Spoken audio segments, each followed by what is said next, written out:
Hey, how's it going, everybody? It's me, Scott from One Last Hand. We're back. We're playing some more Dragon Eclipse. Look, there's a few things that have happened between episodes.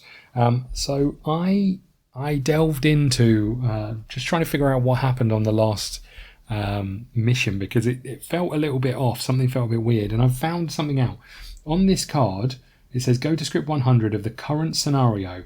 In between scenarios, use the campsite script on the world map.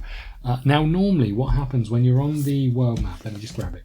When you're on the world map and you go to one of these locations, so you can see X102 here, you can see X4 here.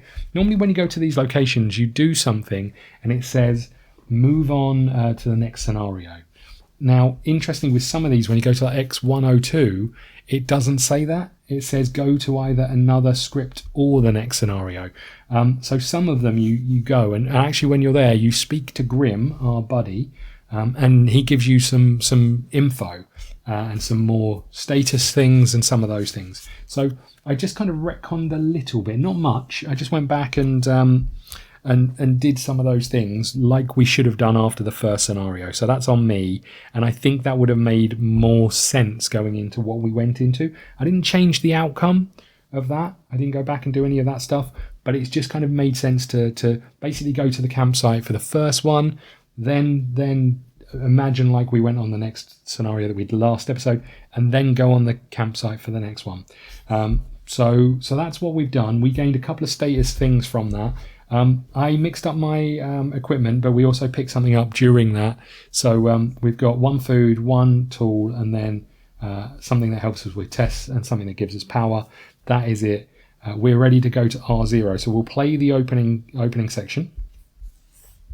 You approach the hill with the Bright Pinnacle.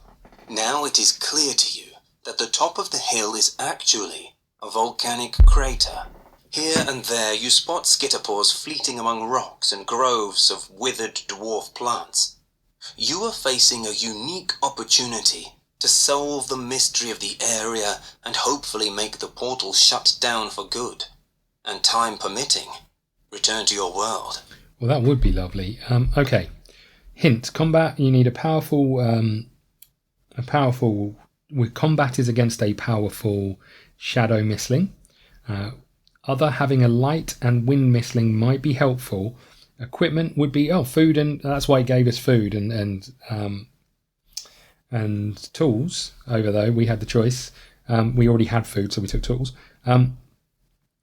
Might be helpful. Choose 2 mistlings to accompany you, and then perform deck construction. I've already done deck construction, so we've got our young Luminesca. I haven't made any changes to this, and we have our Aluka with us as well, the wind one, because it said it would be useful. So that's everything. We'll delve into this. Let me just get those cards back in there. We'll delve into this and see how it goes. Right, go to script R1.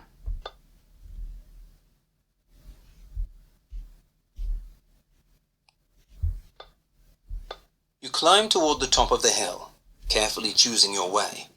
You use every bigger rock or crack in the ground to hide, because the area is frequented by fleeting packs of Skitterpaws, which seem more and more numerous.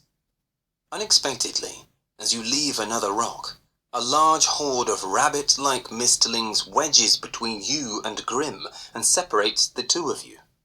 The stream of running creatures becomes increasingly wider and seemingly has no end. And Grim seems further and further away. "It's all right," he shouts. "We'll find each other. Take care." Thanks, Grim. Okay.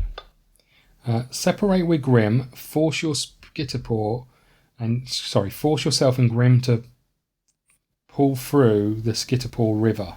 What number is this? R1. So we could, if we do that, we're going to take 4 damage and gain Harlequin Part 6 status. But actually, we already got Harlequin Part 6 status, so I wonder if that's an error. So with that being the case, I'm going to split up with him. Don't want to take the damage. We can't afford it. You reach the top of the mountain, where a great view of the Bright Pinnacle extends. Surrounded by a crown of jagged mountain tops, the ominous structure soars against the many shades of purple sky. It strikes you as an incredible feat of engineering, but another thing draws your attention too. It is a dense mass of Skitterpores, which flow like a river through the crack between the hilltops. There could be thousands of them down there, and they could make reaching the Bright Pinnacle at least problematic. You also notice a few smaller buildings, run down and most likely abandoned, and a torn rope bridge.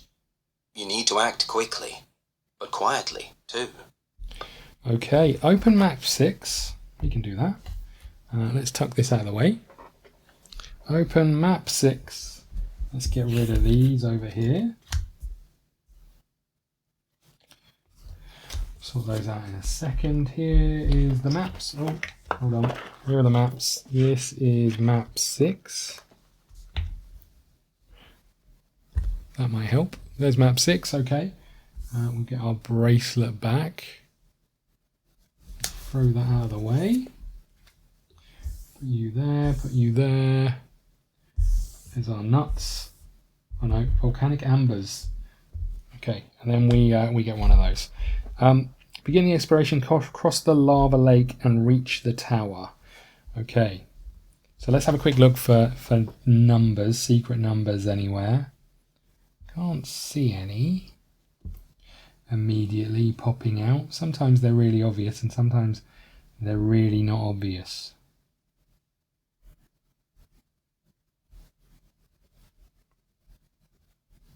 Yeah, I can't see any.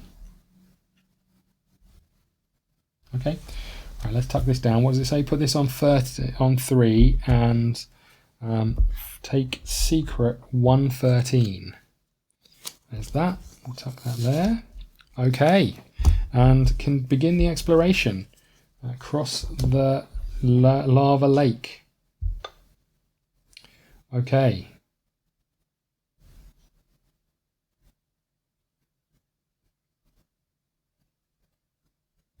Let's go to R7.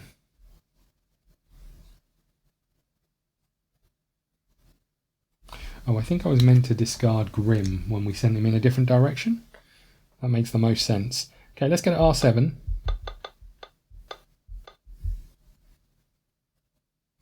If you have a token, any token in slot 2, go to script R19. We don't. You reach the edge of the crack and discover some old mechanical parts. When you look down, you see a river of running Skitterpores and a structure resembling a dam or a floodgate. Was there ever an actual river down there? Inspect the Mistling behavior. Inspect the contraption. Let's inspect the Mistling behavior. We lose 1 time and we go to R12. You observe the running mistlings and soon notice that a lot of them are emaciated. Every now and then, one of the runners breaks out of the crowd to stop and rest a bit, panting and sweating. If you have the down the rabbit hole status part 2, go to script R24. We do. As you eye the toiling Skitterpores, you remember one conversation with Grim. He mentioned a mistling group with a leader. A leader? A character forcing the mistlings to toil like that? Is it even possible? If so, there must be a renewed Skitterpaw somewhere here. Okay, again, go down the rabbit hole part 5. Okay, so we think we know what we're up against. R7, we could also inspect the machinery, right? You reach the edge of the... Inspect the contraption. We lose another time instantly. Go to R16. As you watch the machines, you conclude that they are mostly still operational. Yet, to close the floodgate, you will need a lever, which appears to be missing. You can either replace it with something else, or find the matching lever. Place token B in slot 2. Okay. Go to script R19. You stand over a gap. Okay. Use the lever you found or try to repair the machine. Try to repair the lever. Use the lever you found. Well, we haven't found a lever, so let's ignore that. Okay, let's go to R3. You crouch behind a rock and watch a mighty wave of Skitterpaws flowing across the gap between the peaks of the hill. You might be wrong, but the mistlings appear to be running in circles, up the hill and down the cogwheel, making it move. Study Skitterpaw behaviour. Try to lure Skitterpaws away from the cog. Requires token A in slot 1. We don't have that. Okay. Continue the exploration. R4. You near a small grove of petrified trees, different from those you have seen in other parts of the Shadow Realm. Instead of overwhelming, depressing grey, you notice many specks of lush green. The main sources are obviously the omnipresent shimmering tendrils, but you also spot single leaves fluttering from the trunks and branches. Search for food. Send Grim to search for food. Requires token A in slot 1. Search for tools. Requires token B in slot 2. Or leave. We'll leave for now. Okay.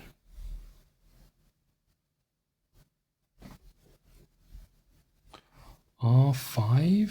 I just noticed there's something over the top of. There's something like a little. I almost called them the Pokemon.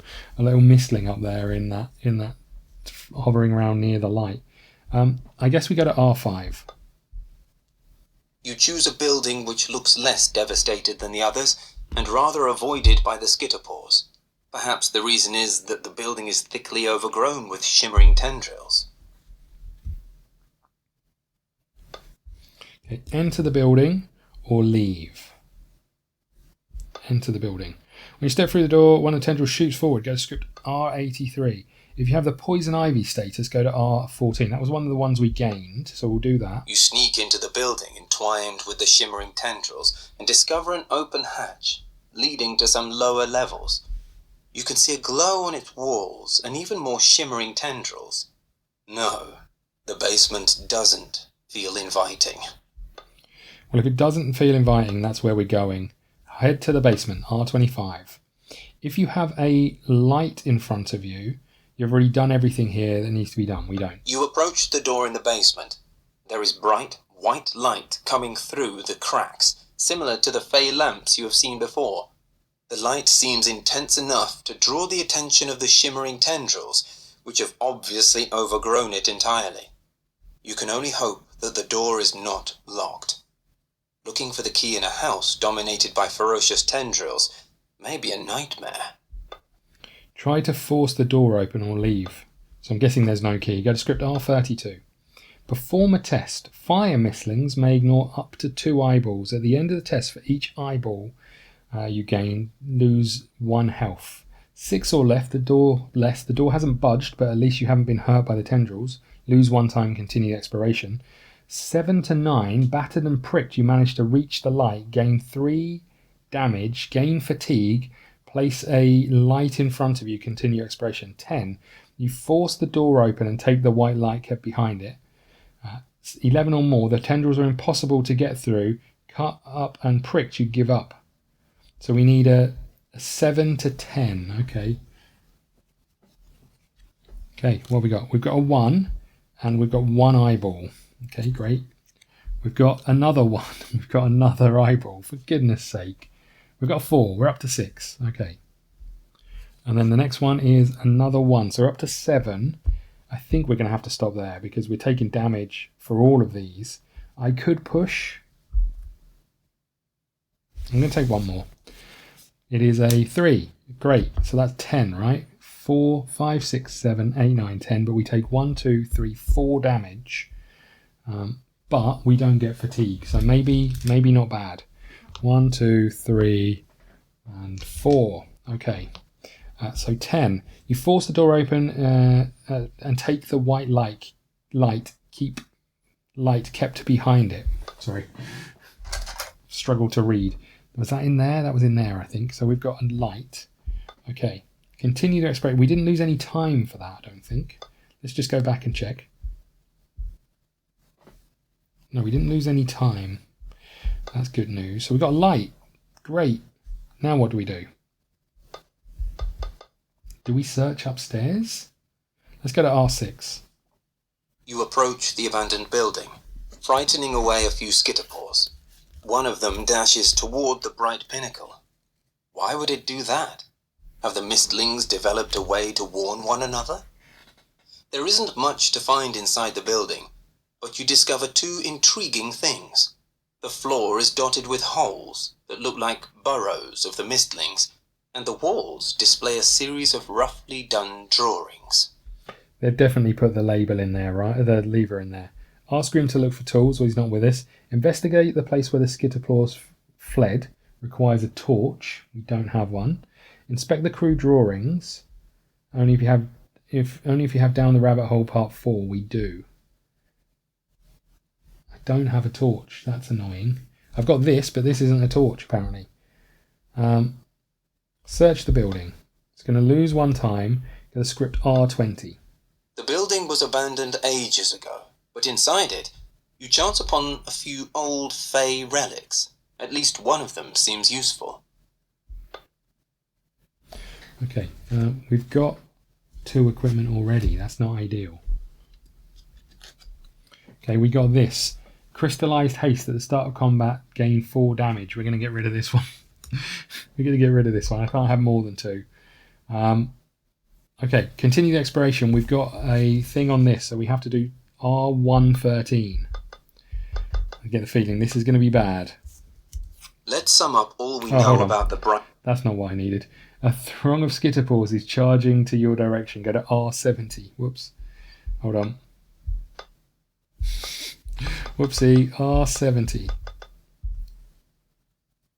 If token B is in slot 6, it's not. Go to R69. The paw of a Skitterpaw is small, but armed with sharp talons. If 100 such creatures ran over you and your Mistling, the consequences could be disastrous. R69. If token A is in slot 6, flip it to token B. It's not. Otherwise, place token A in slot 6. Okay. What one number are we on? R69. Where's the book? I just want to see what R69 says.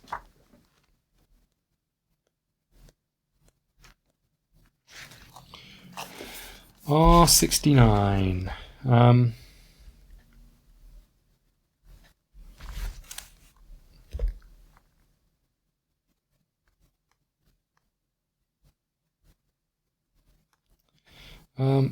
R69.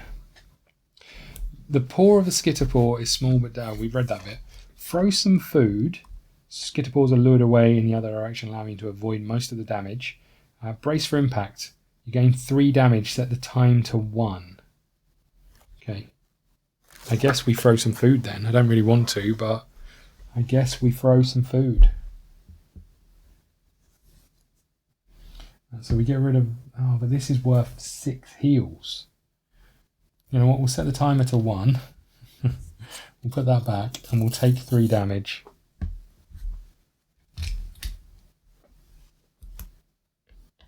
Oh my god, this is bad. Brace for impact. Okay. Set time for 1, take the damage, put that back there. Okay. What the hell do we do now? Let's go up to R2. I'm fed up with this already, if I'm honest. R2. You approach a precipice between 2 mountains and discover that the suspension bridge linking the lips is torn and lies in ruins. You inspect the dangling ropes, and an idea occurs to you. The torn ropes on the other end of the gap seem entangled with the shimmering tendrils which abound in the area. Would it be possible to use those to fix the bridge? How could you make the tendrils move? Lure them with light, perhaps?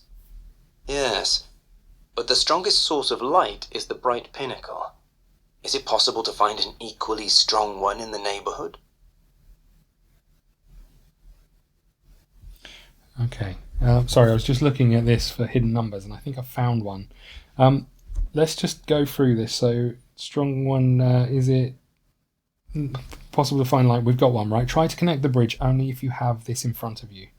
Look for a lever across the bridge. Okay, well, let's try and connect the bridge. Use the collected light to trick the tendrils into reconnecting the bridge. If you have a light Mistling, you may ignore up to 2 eyeballs.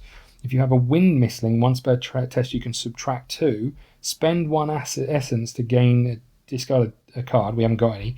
At the end of the test, for each eyeball, gain 2 damage. Oh my god. 5 is bad. 6 to 8 is you fix the bridge, but the mistling has been pricked, gain 2 damage. 9 is together with the mistlings, you manage to repair the bridge. Okay, so we need a 9 really. Right, here we go. The light mistling allows us to ignore 2 eyeballs. We got a 3 and an eyeball. Okay, we got a 2, so that's 6, and another eyeball. I'm going to do one more. We got a 1, that's 7, that's not great. So I'm going to pay for that. Okay, let's stop here. So we're at 7. You fix the bridge, but the mistling has been pricked by the tendrils. Place token A in slot 5. Okay. Gain 2 damage. Oh my god, we're up to 1, 2, 3, 4, 5, 6, 7, 8, 9. This sucks. Okay, and then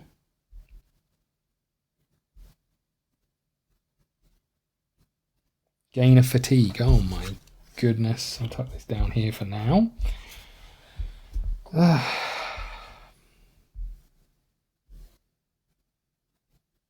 Did I gain a damage from the thing? I don't know if I did. I'm going to take one more because I'm not sure if I took one from the extra eyeball. I could subtract 2, but that doesn't help me, so I'm going to get rid of these. Everything's got eyeballs on. It's insane. Okay, so we can place token A in there and we continue the exploration. So if we go back here, let's cross this down bridge. Yeah. Cross the bridge. Only if token A is in slot 5. It is. This ends the current exploration. Go to R34. You reach the other part of the hill. You come closer and closer to the rise with the Bright Pinnacle and its blinding light. Hold on. We're going to go back because there's R66 at the top here. So I'm just going to go and do that first. Please don't cost us time. You eye the Bright Pinnacle curiously, trying to make out some intriguing details. The light around the top is too dense and too blinding for you to see through, but you manage to make out a creature floating in the air around the top. I told you there was something. If you have down the rabbit hole part 2 status, we do, go to script R31. As long as the creature floating around the top of the tower remains bathed in strong light, its species is hard to determine, but it seems similar to the Skitterpaws. Could it be a renewed Skitterpaw? But if so, isn't it strange that a Mistling operates an object as complicated as the Bright Pinnacle? Gain down the rabbit hole status part 5. We've already got it, so I think some of these might have either I've crossed off the wrong ones or something else has happened. Okay.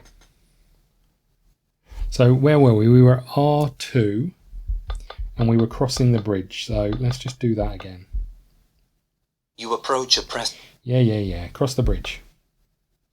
This ends the current exploration. I just need to get out of here. This is insane. You reach the other part of the hill. Yep. You come. If you don't have Secret 104, gain Secret 104. Oh, good. Grim is back. Okay. Don't know if he's meant to still have that on here. Discard the secret from the event slot. Good. Close map 6 and open map 7. So I'm guessing I discard all of these as well. Open map 7. Okay. That's 5. Open map 7. The last map. God for that. Right. Let's have a quick look for numbers. That other one was so well hidden, it was insane.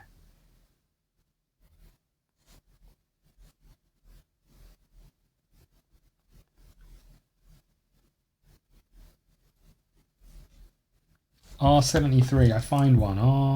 R73, it's right here. I'll have a look for any more. How the hell am I going to get across this lava?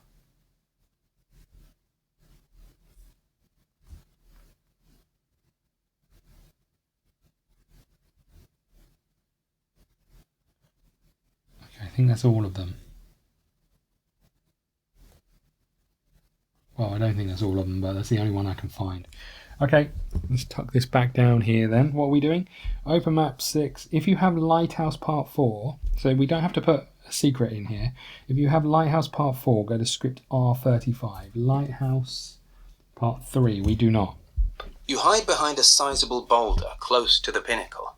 You carefully stick your head out and notice single Skitterpaws here and there.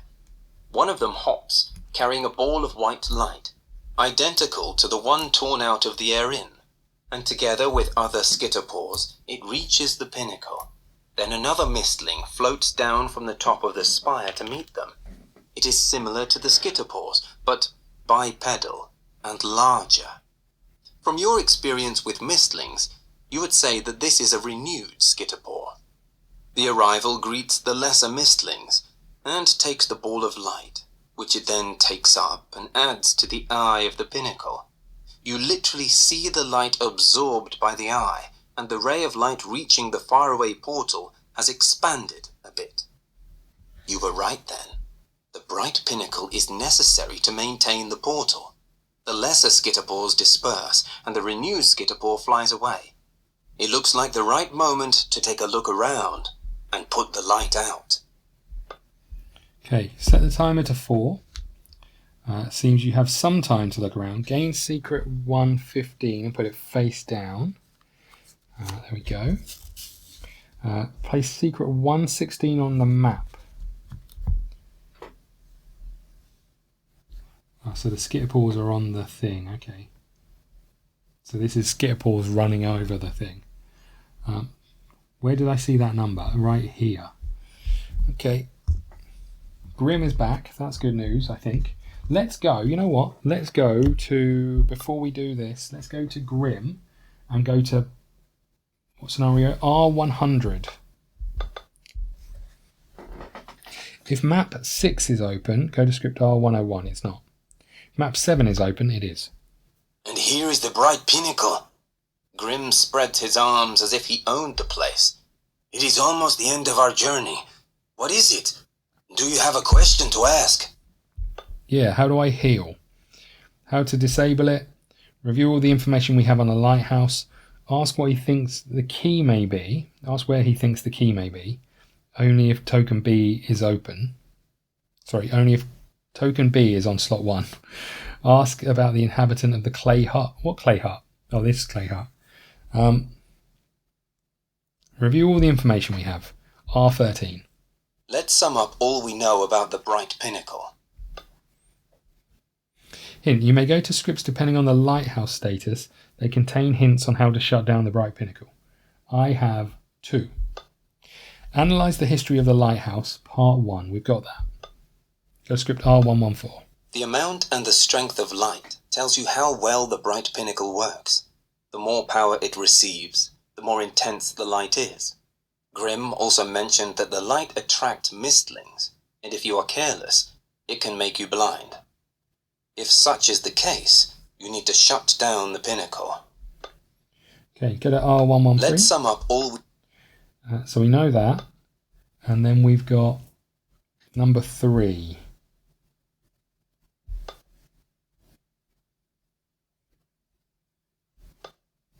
Alaria's notes have told you that the prototype of the machine was equipped with 2 glass pipes, and should you want to disconnect them, you must begin with the higher number.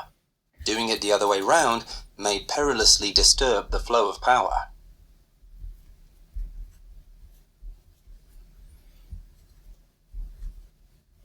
Okay, disconnect the higher number first.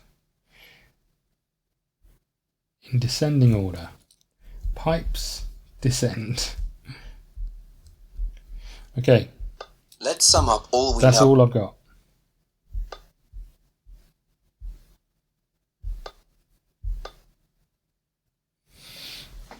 That's all I know about this thing.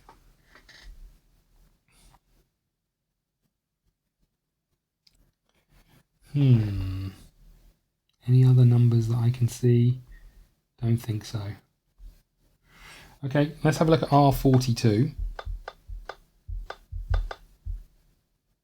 Throngs of Skitterpaws run through the cogwheel and it keeps working. The system of shafts and gears connected to the towers tells you that the cogwheel powers the Bright Pinnacle. There is no easy way to disable the system other than stopping the stampede of mistlings. Lure the Skitterpaws with 2 food. I've only got 1. Order your mistlings to run among the Skitterpaws. Why would that help?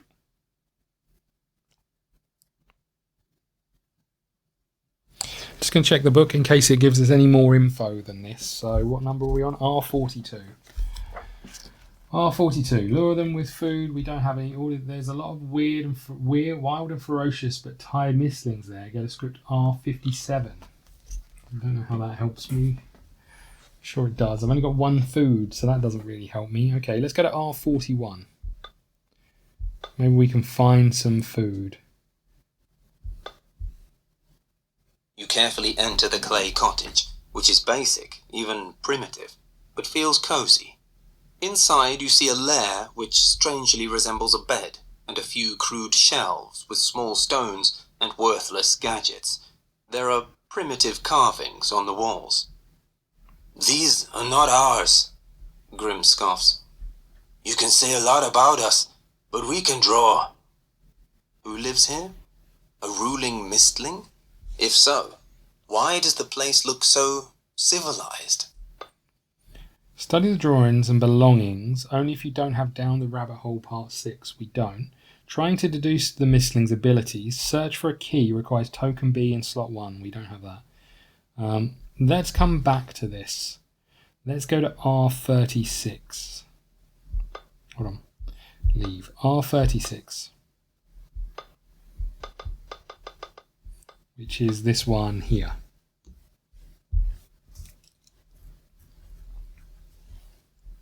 You reach a cliff and spot a few ledges down. Don't tell me you want to get down there, Grim scoffs. It's a total waste of time and we don't have too much of it. Explore the cliff requires token B in slot 1. We don't have that. We'll leave. Okay. We're going to R73, which is the hidden number, which is right here. If you don't have token B in slot 1, you haven't found anything worthwhile here. Continue the exploration. If you don't have token B in slot 1, you haven't found anything. Is this requirement met? Yes. Yes, we don't have token B in slot 1. Okay, R37 it is.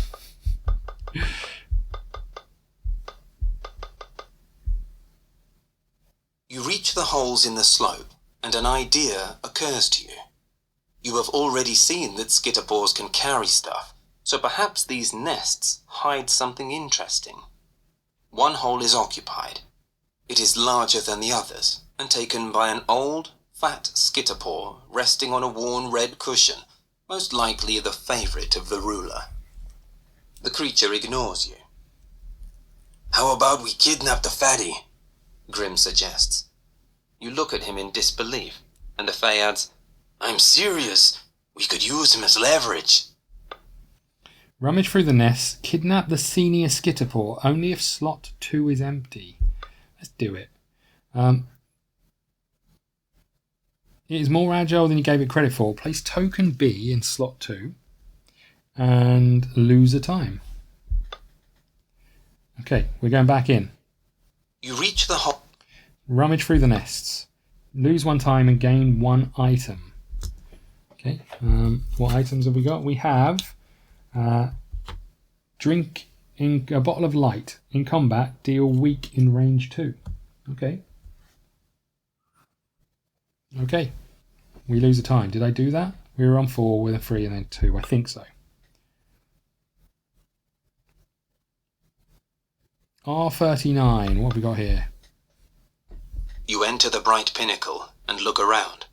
Whoever is in charge of the place has gathered a lot of supplies, including medicines.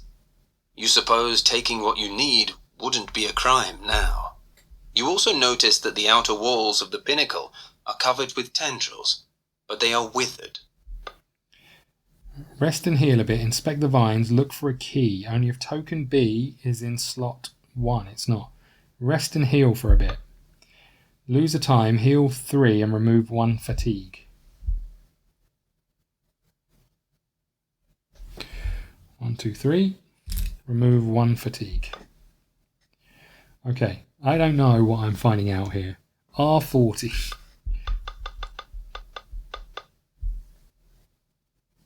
If you don't have token A in slot 1, go to R58. We don't. You head for the light on the top, but there is a locked door in your way. Pulling the handle gets you nowhere, and you sigh helplessly. Another key to find? The owner of this place has 2 passions, Grim snarls. Irritating everybody and bad art.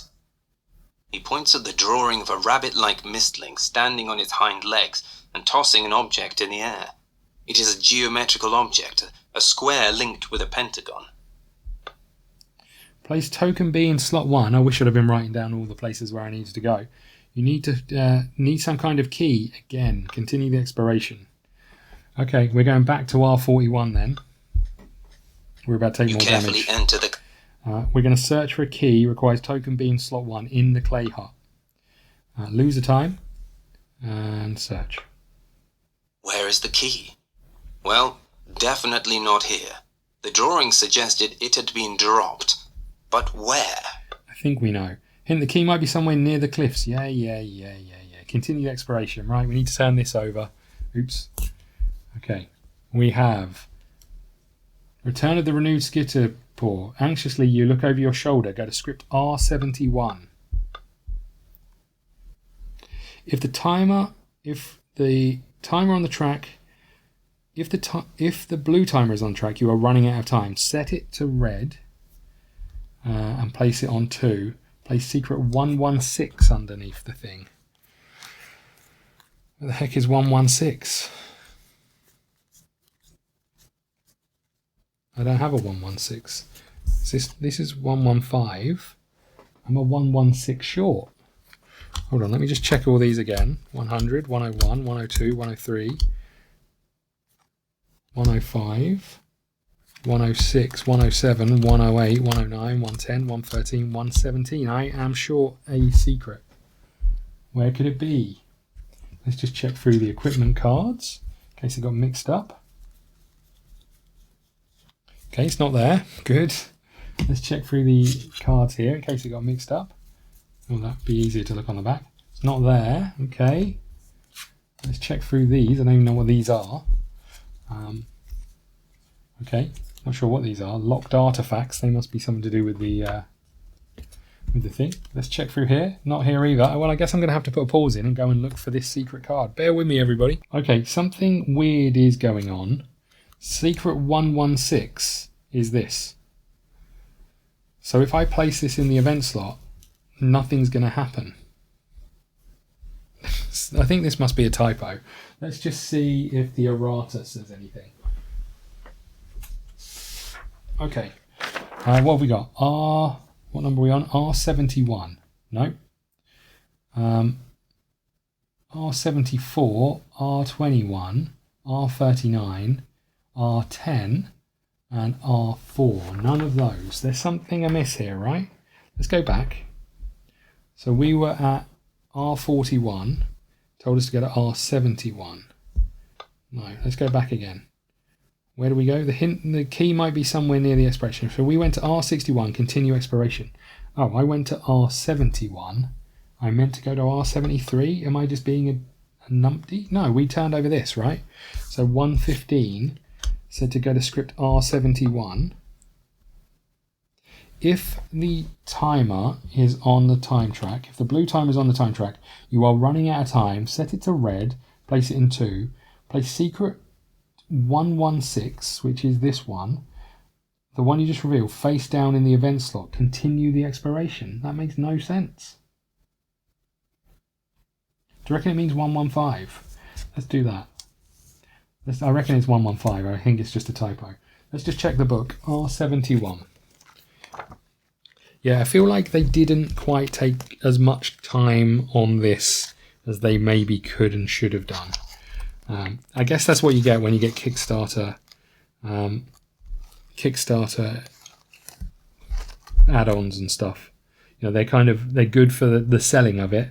They're less good for anything else. Okay, I think it's meant to be R15 R115, sorry, rather than what we're looking at. So I think it's just a typo. Okay, great. Thanks for wasting my time. Right, we're going to go to R73 because let's be honest, we think that's where the key is. It's that secret hidden one. If you don't have token B in slot 1, we do. As you follow the ledge, you spot a geometrical shape, a square linked with a pentagon. You sigh with relief. It does look like a Fray key, and this is precisely the one you've been looking for. You stuff it in your pocket. Right. If slot 1 is empty, place token A in it and continue the exploration. I mean, it's not empty, but am I meant to switch this to A? I mean, we know we've got the key, so flip the token from A to B. Fine, good. Continue the exploration. Right, we're going back to R40. I think we're about to have a fight. We're in pretty bad shape. If you don't have token in slot 1... You approach the bright source of the light, a crystal in the center of the pinnacle, also known as the eye of the pinnacle. The light is painfully bright, and you need to shut your eyes for fear they might get impaired. The structure of the eye is really complex. How can you safely turn it off? Here you go. Here is the eye, looking complex. Okay. Sabotage the pinnacle. Review what you know about the Bright Pinnacle. We already done this, right? This is going to take us to... Let's sum up all we know about... It's going to ask the... us about the things, right? So we're going to have some we're going to have to guess on because we don't know much. So we're going to sabotage. This will be an awfully hard task. You think to yourself, hint, it's good to review what you know about the Bright Pinnacle. This ends the current exploration. Fine. You stand before a shining crystal in the heart of the pinnacle. Good. Now, how to disable it and close the portal? I think I genuinely know one thing about how to do it. Pump some essence into the crystal, hoping it will overload. Draw some essence from the crystal, hoping it will dim. I don't have any essence, so I'm going to draw some out. Go script R86. We're about to take damage. The pinnacle has dimmed after some of the essence was extracted, but you'd rather not try to control the essence or extract more of it. The consequences may be impossible to predict and tackle. Fortunately, you can affect the machinery in other ways. There are many rotating cogwheels of different sizes there, and driving a stick in the middle of their maze should do the job. But where exactly? I've got no idea. Stop the big cogs, stop the small cogs, stop the intermediate cogs. The intermediate ones. R90. You decide to block the middle cogwheels, which is not a bad idea, but you must apply a lot of force to do that. As you push the stick, with all you have got, sweating and straining your muscles, your mistlings come to your aid. Together, you succeed, but the mistling puts its paw where it shouldn't, and gets slightly injured. Anyway, the machine has stopped. It may begin to work again any time soon, so you'd better use the moment. You lift a trap door close to the pedestal and reveal the main cogwheel there. This one is responsible for transferring the energy into the eye of the pinnacle. To block the transfer of power, you must turn it. But should you turn it left or right? Gain 3 damage. Great. And choose one. I have no idea. I'm going to go left. Go script R91. You turn the cogwheel left, and the crystal flares up. Its glare tosses you away. Should have gone right. Lose 1 time and continue the exploration. Okay. Right. Here we go again. If you have token A, if you don't have token A, is this requirement met? No. You approach the bright source of the light. Yeah, we know. A crystal in the center. Sabotage the pinnacle. Let's try this again. You stand before a... Yeah, we know. Put some essence into the crystal. We're going to draw some essence. The pinnacle has... Okay, stop the small cogs. You try to block the small cogwheels, but the stick you plant there breaks with a metallic snap. A few metal splinters shoot around, and the crystal, comes back to life and shines. Guess what? Take 3 damage and go to script R40. Great. So we know it's big. We think it's big, and then we think it's right. Okay. You approach the bright source of the light. I'm going to be dead by the time this finishes. Sabotage the Pinnacle. Here we go again. You stand before All I know is about some pipes. Draw some essence. The Pinnacle has... Yep. Stop the big cogs. Big cogwheels halt with a screech, and the Pinnacle dims again. However, it may begin to work any time soon, so you'd better use the moment. You lift a trapdoor close to the pedestal and reveal the main cogwheel there. This one is responsible for transferring the energy into the... Yeah, we're going to turn it right. You turn the cogwheel right and see the light of the Pinnacle dim. Almost there. Now you can safely approach the crystal and take it off the pedestal. But is it wise to touch it with your bare hands? Perhaps you should use a tool. Oh, I bet we're going to find that this was here. Use your bare hands, use some cloth, use a metal bar. Use a cloth. You fold the crystal into a sheet of material, which gets very hot quickly, as if the crystal has transferred its warmth into the cloth. It is painful to hold, so you gently put it away, only to discover that the crystal is cold to the touch. The material, however, remains hot. You notice that there are 3 glass pipes connected to the crystal. I think we got lucky. They should be... We got to gain 2 damage. We didn't get that lucky. Good God. Let's hope we haven't got a fight. Gain 2 damage, then choose 1. From the lowest to the highest to the highest to the lowest.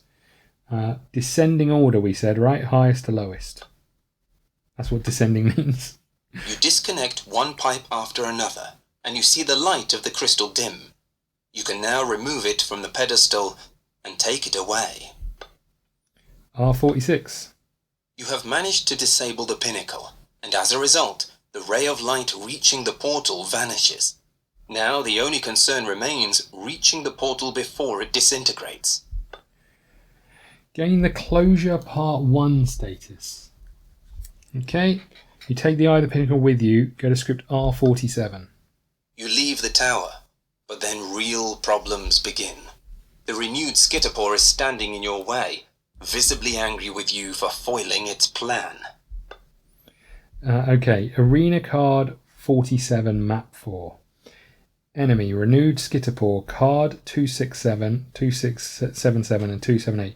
Remember, during this combat, use the Rabid renewed Skitterpore stat card instead of the renewed Skitterpore stat card. Okay, modifiers. If you have a darkness in front, a dark light in front of you, you discard the card from your slot. We don't. If you have down the rabbit hole part 4 and 6, you may take 279 diplomacy card from behind the renewed Skitterpore divider. You may choose to use this card instead of a 278 taming card. Okay. For every 3 parts of the down the rabbit hole status, place 1 token on 279 diplomacy card. For each part of the enemy status, gain 1 token. I don't think we've got any of those, have we? For each part of the enemy status, there isn't an enemy status. Oh, the enemy, I see. No, we haven't got any of those. If you have ally part 1 status, we don't have that either.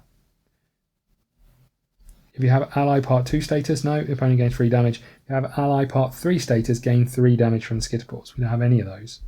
Start the combat. Well, I guess we'll put a cut in here and we'll set up combat. Okay, we are set up and ready to go. Let's go through the arena card first. Place a crystal egg in the petal space in the middle, the umbrella. Place 1 machinery in either of the other 2 petal spaces. You and the enemy cannot move or be placed into space with the machinery or the crystal egg. When machinery is dealt 5 or more damage in a single turn, discard it and gain 3 essence. Bonus action, store essence. While within range 1 of the crystal egg, spend 3 essence to discard 1 gift from the renewed Skitterpore. The Skitterpore has 48 health, 2 shields, 1 magical shield, does 6 damage and moves 1. It has 3 circles, 3 squares, and 2 triangles, and it triggers its special event on the or special attack on the 3. If it draws a circle, move an opponent 1 space towards the renewed Skitterpore for each gift it has. Deal slow in range 1 and then trigger. Sounds bad. It's doing that first of all. Rush plus movement plus X movement. Sorry. Attack plus X with drain. X is the number of gifts the renewed Skitterpore has. Okay. If this renewed Skitterpore has at least 4 gifts, rush plus 1. Attack, otherwise gain 1 gift. On its special ability, deal 3 magic damage in range 2 for each gift the renewed Skitterpore has. Blink to the furthest umbrella space from the opponent, gain 1 gift. Now, we had the choice of a diplomacy card or a taming card. Sorry about that. We took the diplomacy card. When you deal any damage to the Skitterpore, renewed Skitterpore, remove 1 from its card. Show essence control. Each time you use the store essence bonus action, place 1 on this card. Impress. When you use the elemental bonus action, prepare and dash in any order in a single turn, place 1 on this card. I didn't realise I could do that. When you use the elemental bonus action, prepare and dash in any order in a single turn. Does that mean I have to do all 3 of them? Because I thought I could only take 2 bonus actions.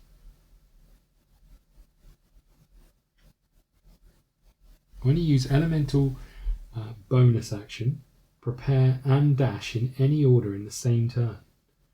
Does that mean I could be doing... The elemental bonus action is this. Surely I can't do all 3 of those at the same time. Radiate Compassion. I'd gain another 1 token for that. Radiate Compassion. When you gain damage from the renewed Skitterpore special ability, place 1 on this. Okay, have at least 8 on the thing. Okay, now there's a few setup steps we need to do. Important, remember to use the Rabid renewed Skitterpore. It's a bit of a beast. Modifiers have, if you have a dark light token in front of you, discard a cover 4 slot. We don't. If you have both Down the Rabbit Hole Part 4 and 6, we have 4, we don't have 6. We can't even do this. Take the diplomacy card. We can't do this. We have to do the other one, which is maybe not the worst shout, but it's still not easy, and it's still the same thing. Wear down the renewed Skitterpore, so it's only got 20 health left. Show prowess. When you use a special ability, dash and prepare in any order in a single turn, place 1 on this card, have 2 on this card, strike down, deal at least 10 damage in a single turn. Mock. There are no machinery in the arena. So we can't do that. So, okay. For every 3 parts of Down the Rabbit Hole, place 1 on card 279. Can't do that. For each part of the enemy gain power, we don't have any. If token B is in slot 2, I think it is, the opponent gains weak. Okay, I think it was, but I moved the thing and now I'm not sure. I think it was. So weak. Okay, right, that's going to go there.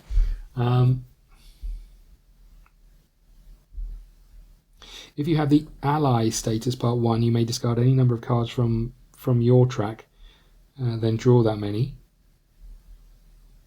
Don't have that. If you have the ally part 2 status, gain 3 damage. Your brave Skitterpore bites the renewed one. Sorry, the opponent gains 3 damage. We don't have that either. If you have the ally status part 3, gain 3 damage. Some Skitterpores attack your Mistling. We don't have that either. Start combat. This sucks. Let's have a look at who we're fighting. We're fighting this thing, which is pretty impressive, I have to say. There's the back of it. And we're going into this battle with our young Luminesca, as always. This one goes on this map over here, this spot over here, and we go in this spot over here. There's a lot going on in this, and I don't know how we do number 2. When you use special ability, dash and prepare in any order, should that read or? I'm just going to go to the app and see if it says anything here, so bear with me. So, I'm currently playing the Foray into the Shadow Realm, and I'm up against the Rabid renewed Skitterpore. The taming card says show prowess when you use a special ability when you use a special ability, dash, and prepare in any order in a single turn, place 1 token on this card. I didn't think you could use 3 ability actions on 1 turn, or bonus actions on 1 turn, and dash, prepare, and the special ability bonus action are all bonus actions. Yeah, decipher that, AI. Right, let's turn these over. We'll see where we're going from here. Let's just give... Actually, I need to just give these a proper shuffle. Because all of the all of the Young Luminesca cards are together. We've got 6 damage going into this, which isn't ideal. Okay, let's see if that gives us any answers in a second. And let's see what we get. Okay. In Dragon Eclipse, you can indeed use multiple bonus actions in a single turn, including dash, prepare, and special ability bonus actions. Here are how it works. Bonus actions. These actions can be formed by spending power. Power markers, they are found on the elemental help card's ability. Using multiple bonus actions. Each bonus action may only be resolved once per player's turn. However, you can use different bonus actions in the same turn. For example, you can use dash, prepare, and special ability bonus actions all in 1 turn. That is interesting, because I thought... I may have just been an idiot, and I've played this whole thing well, I mean, the rules are telling me one thing, right? So I've been playing this whole thing incorrect. It's what we're just finding out. That's not a surprise. I'm just going to quickly look through the rules. Bear with me.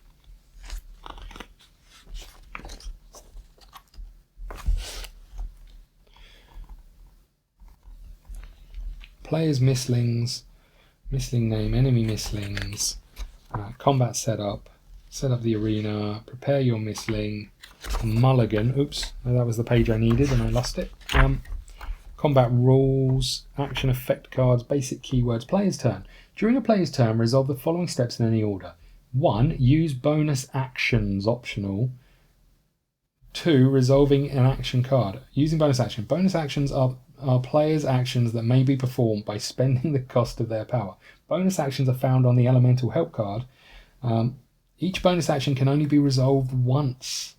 Holy crap. So I've played this whole game limiting myself to only using 2 bonus actions when we could have been using more. Whoopsie. Okay, look, we've got a couple of things we can do. I can heal for 6. I'm going to do that immediately and get rid of our juicy fruit. I'm also going to spend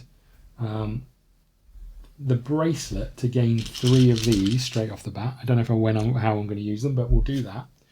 So that can go in the used items. So that's that. Okay. Okay.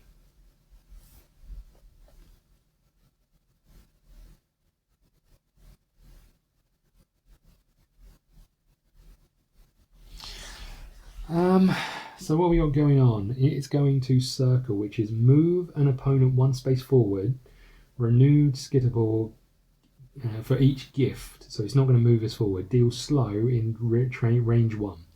We need to wear it down, get it to 20 or less health. That's the only thing we should focus on to begin with, right? How the hell do we do that? Okay, first things first, we're going to use the Aegis of Light, which gives us an upgrade. We get to move 3 plus 3. So I can go 1, 2, 3 maybe. Let's just have a look at the... I need to get rid of the machinery. Can I move or be placed in space with the machinery? When machinery is dealt 5 damage in a single turn, discard it and gain 3 essence. How does essence help me? Because it only helps me on the thingamajig card. Okay, so that's that. We now have at the end of your turn, your opponent heals. Sorry, if your opponent, yours and your opponent's, if you gained any damage, heal 1. So at least we're going to have something healing us. It is weak. Do we want to spend anything to begin with?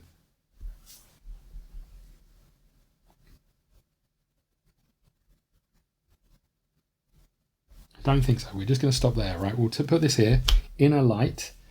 You can have free upgrades. That's good. If we can start getting these out, we can start being in a stronger place. It's go. Move an opponent one space towards the renewed Skitterpore for each gift it has. Deal slow and in range 1 and trigger. So this goes here and it does nothing. Square. Rush plus X, where X is the number of gifts. It's moving one space, so it moves here. The weak comes with it. Rush plus X, attack plus X with drain. X is the number of gifts, so it's not doing anything there, and then it's putting this here. So it's one away from doing its special, which is deal 3 damage in range 2 for each gift it has. Blink to the furthest space, so it's going to attack here, but it could move towards this. It's using a square, so it's going to move here, and then it's going to attack in range 2. So it's going to attack here and then blink to this space. Okay, that's not horrendous for us. We can handle that. It's not in a thing. We can get rid of this. Okay. I think we're going to use light vortex. So we're going to gain 2 of these. 1, and then I spend 2. I'm going to keep those 2. I'll spend the 2 that I would have got. I can attack in range of 2, it's not in 2, and I can gain one more if I'm fighting a shadow. So there we go, there's that goes there, this moves up, we take the next card. Colours from Beyond. Gain 2 in any range, deal 2 magical damage in any range in line, deal an additional 2 for each empty space between you and it. So it's going to move over here, which is here. So if I come and stand down here, I'm going to be able to do a load of damage to it. I didn't know that before it was his go, so that's fine. It's his go, so he's going to move this along, and this along, and do a square. Square is rush plus X, where X is the number of things, so that's none. Then it's going to attack. There is no one to attack. Then it's going to do its special, deal 3 damage in range 2. We're not in range 2. Blink to the furthest space over here, and then gain 1. Gain 1, whatever it is. You know, the glow. That's what it's called. Okay, our go. I really like to get this out, but this feels like it's too much to miss. So I can move 3, 1, 2, 3 by spending this. So 1, 2, 3, and then I can deal 2 damage in line, deal an additional 2 for each empty space. 2, 4, 6, 8. 8 damage to it. It's got a shield of 1, so we're doing 7 damage to it. So we get 1 of these for taking it from this space. We do 2 damage in line, deal additional 2 damage for each empty space between you and the opponent. 1, 2, 3, 4. So that's 8. Oh, no, so it's 10 damage, right? 2, 4, 6, 8, 10. So 10 damage we do to it in 1 turn. However, it's got 1 shield. So 1, 2, 3, 4, and a 5. So it's taken 9 damage. Okay. And if we're fighting a shadow, we get 2 of these. Great.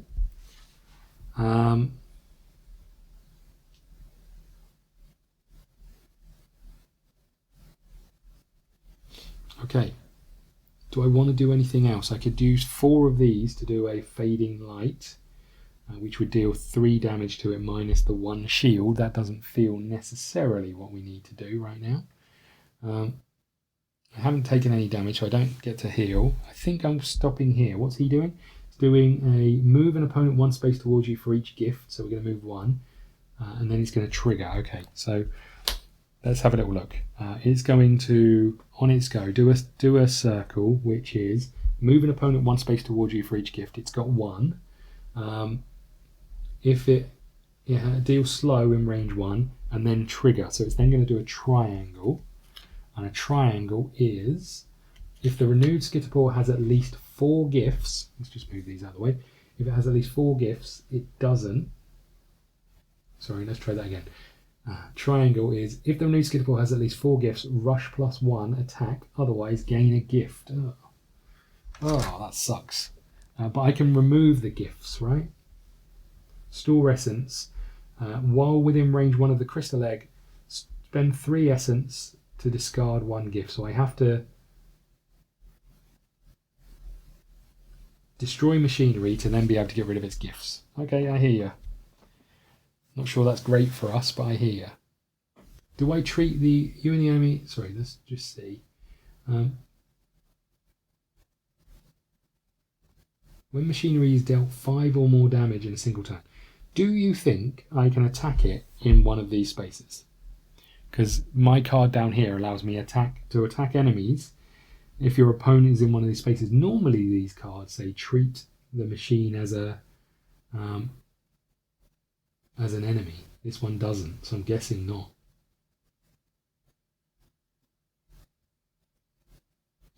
Okay, what's he doing next? He's doing a square, which is rush +1, so he's going to rush 2, so 1, 2, 3, he's going to be here, and then attack, so he's still not going to be in range, and then he's going to deal 3 damage in range of 2. So I'm guessing I want to be out of his way. This is going to get bad real quick, and I don't really have anything to do damage to the things at the moment.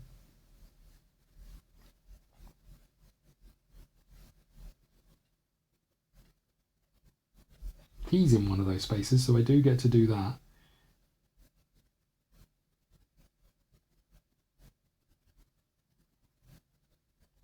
Okay, let's do this. I'm going to use low wavelength, which gives us 3 crystals. Power, 1, 2, 3. Okay, then attack in any range. So we're going to attack for 3. He has a shield of 2, so we do 1 damage to him. Oops, sorry buddy. It's pretty good that. There's your 10. And we'll stand you back up. And then we get to trigger so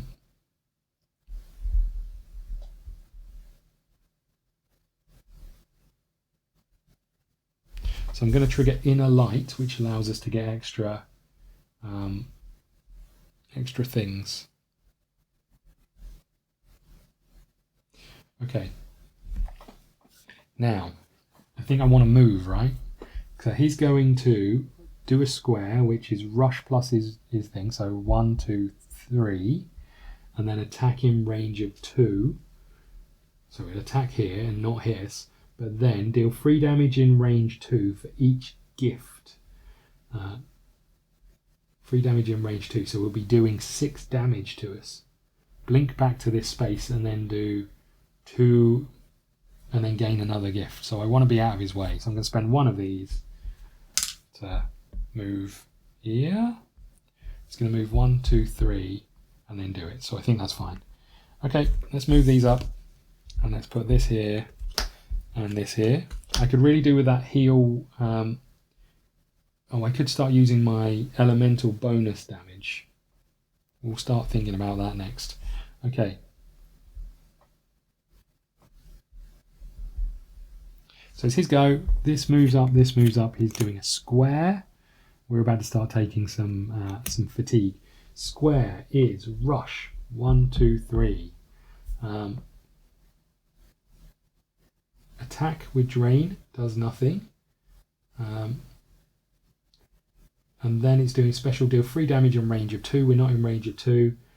Blink back to the furthest space of this, which is this one.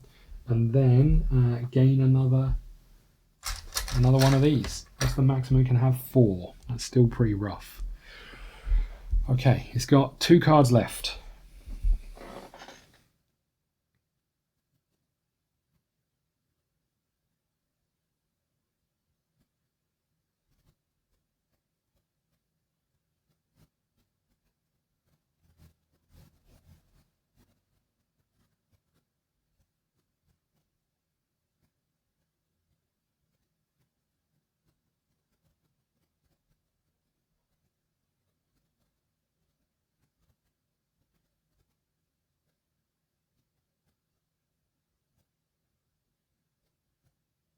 I have to try and get some of this glow off him. No, what's it called?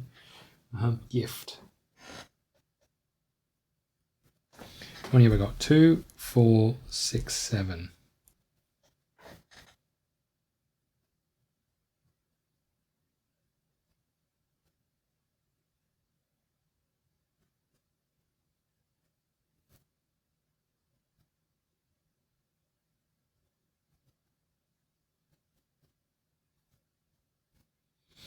I'd really like the card that gives us... I'm going to spend 1 to prepare. I'm going to get rid of restoration. So we'll put that there, we'll move these up, and we'll take this. Light Vortex, that's not bad actually, because that should allow us to do 5 damage to the machine.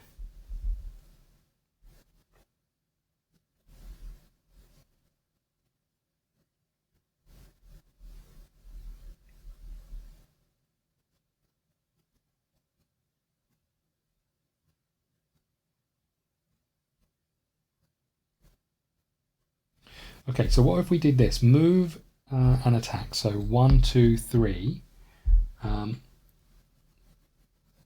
Attack in range X, where X is your number of these. We'll just put 2 down as well. So we've done 3 damage. I'm just going to put the damage over here. So we've done 3 damage to this thing. Then I can put this over here. I get to trigger because we're fighting a shadow. So I'm then going to gain 1 brightness over here. I can spend 2 to get another brightness, but I don't need to because we're fighting a shadow, so I can get another one. We're up to 5, and I get to attack in range 2, so I do another 3 damage to this, which is that. What happens when we attack this? Your enemy and you cannot be placed in the machine. When a machinery is dealt 5 damage or more in a single turn, discard it and gain 3 essence. What the hell? What the hell are we going to use as essence? We'll use essence as essence. Sounds like a plan. 1, 2, and 3. Okay, if we were to go to the crystal egg, store essence, while within range 1 of the crystal egg, spend 3 essence to discard 1 gift. So I'm not within range of that. I could move, right, because this was move and attack. We've triggered this one, so I'll tuck this underneath here. What's he doing on his turn? He's doing triangle, which is if renewed Skitterpore has at least 4 gifts, rush and attack. It doesn't gain a gift. So if I use 1, 2, if I use a movement, 1, 2 to come here, and then as a bonus action, I can spend another 2 to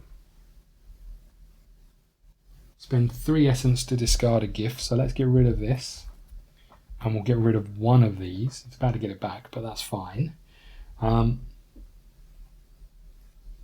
And then, do I spend 4? I do. I'm going to spend 4 to deal 5 damage to this, get rid of 1 of these, and this is gone as well, and we gain 3 essence back. 1, 2, 3. Okay, that's not too bad. Okay, so this moves up, we get this, we get this. Okay. His go, he's doing a triangle, which is if renewed Skitterpore has at least 4 gifts, rush +1 and attack, it doesn't gain a gift. Okay, great. And it's going to get another gift straight away. Come on. It's back to us.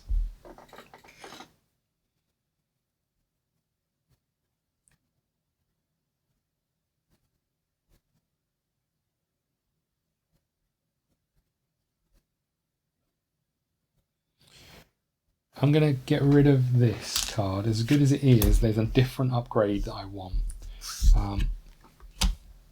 Photosynthesis, gain 2 at the start of your turn, gain energy. That's what we wanted. But we don't want to use it right now. I'm going to use reshuffle your deck.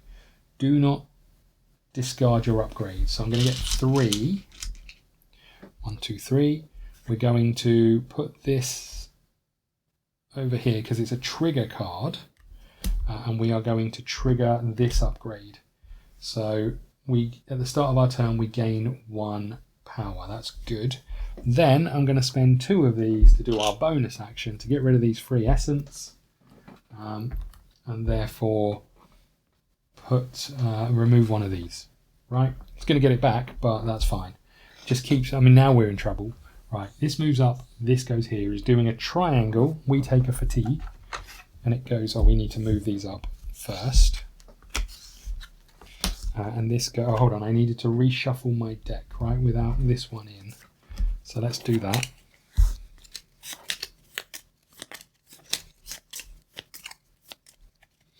Okay, so that goes there, that goes on top, that's the fatigue card, that stays there. That's us done.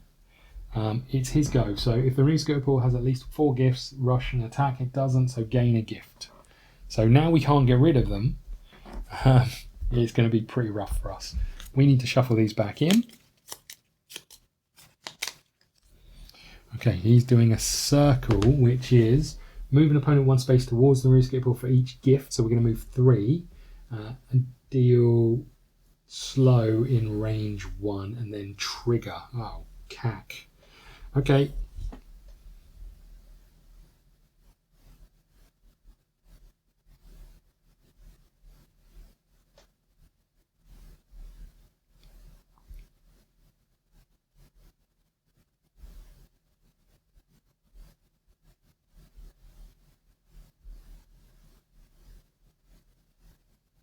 This could be pretty good. Storm of Colours. Attack or move. Discard 1 card. Discard 1 card. Choose any card from your deck and place it in the empty slot. And then shuffle your deck. I'm just going to have a look at what we've got. Restoration, low wavelength, Colours from Beyond. You know what could be good? The one where we did attack in a line. If we were to get back down here and attack again, it's another 10 damage. 9 damage. So maybe we do that. Oh, start of our turn, we gain 1. Okay, because we've now got this underneath it. I'm going to do Storm of Colours, move and attack. This, well, maybe no, I'm not going to do that. Let's just wait a second. I'm going to have to shuffle these anyway, but I just wanted to see what's in my deck. I'm going to lose the ability to attack.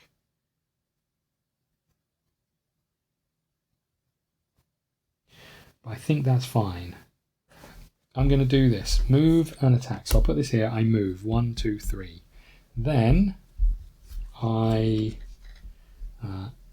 discard 1 card. I'm going to get rid of Blinding Radiance. I'm going to get rid of Blinding Radiance because I've got to get power for that. I'm then going to find whatever that card was called. Yeah, Colours from Beyond. I'm going to put that on top of my deck. No, I'm not. I'm going to put it in the slot, right? And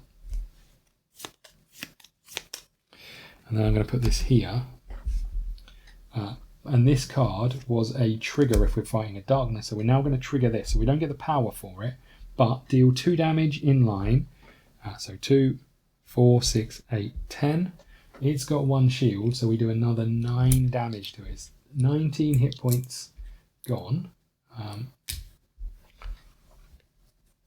What does that put it down to? So it was on 48. Take away 10 is 38. Take away 9 is 29. So we still need to do another 9 damage to it. Great.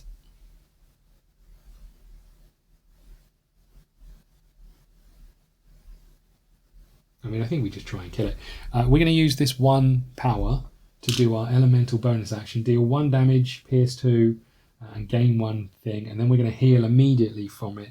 So we just do 1 more damage to it. It's up to 20 damage. So it's up to 28 hit points. Or down to 28 hit points, I guess, is more accurate. Okay, these move up. This goes here. This goes here. Haven't really thought about what it's going to do. It could be painful. Right, it is going to move these 2 up and do a circle. Circle is move an opponent 1 space towards the renewed Skitterpore for each gift. It's got 3. 1, 2, 3. Uh-oh. For each gift, it has deal slow in range 1. We're not there. Then it's going to trigger. So this is going to move up and this is going to go here. So it's doing a square, which is rush plus X, where X is the glow. That's enough for it to move here. It's then going to attack plus X, so it's going to do 9 damage to us, and that's drain. Holy crap. That is terrible for us. I guess just thinking about this, I would have moved, right? But I would have only been able to move here. So 1, 2, 3, it still would have got to us. Okay. So where were we? We were doing a square, which was rush and attack. X is the number of gifts, so he's done 9 damage to us. Yeah, good. If the new Skitterpore has at least 4 gifts, no, that's not right. I need to do this. Deal 3 damage in 2 range for each gift it has, so it's doing 2, 3, 6, 9 more damage to us. What the actual...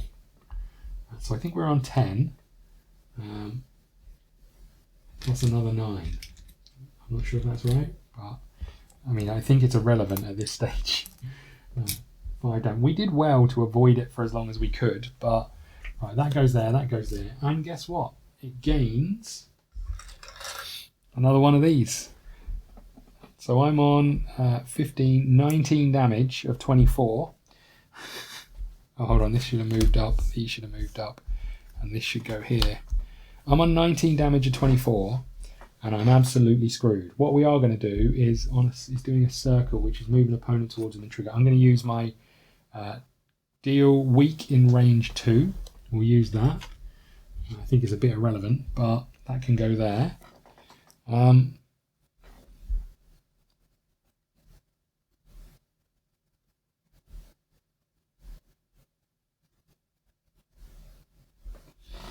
Okay, we gain 1 on our start of our turn.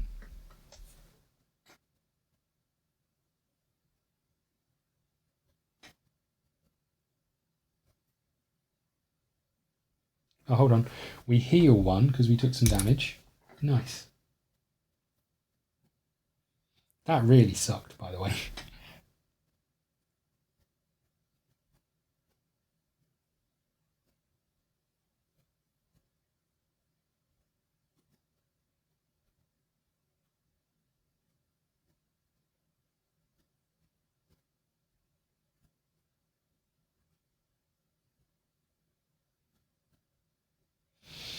I don't think there's much I can do here.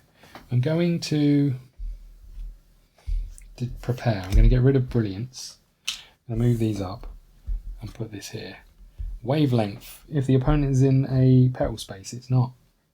Doesn't help me at all.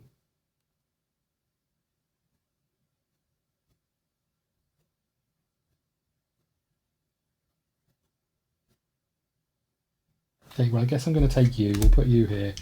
We'll put these 3 over here. This has got a benefit to being on top of our discard pile. But it's its go.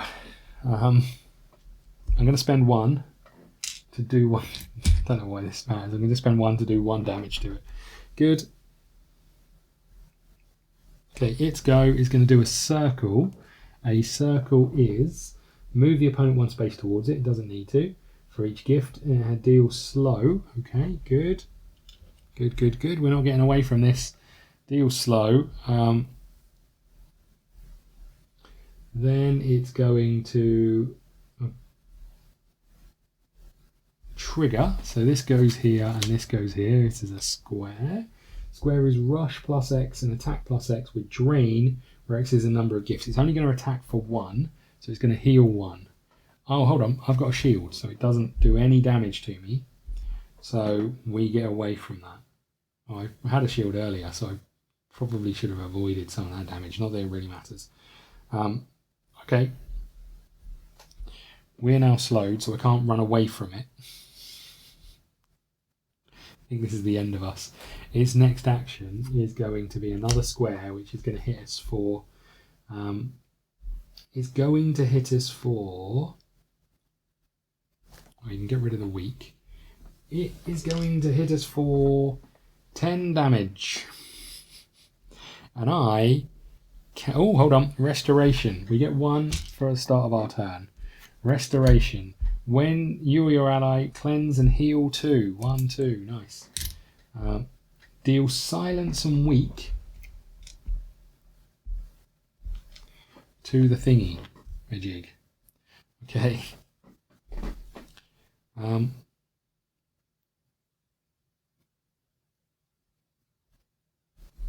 going to spend 1 to do another 1 damage to it, and then heal myself for 1. We turn this over. It's fatigue.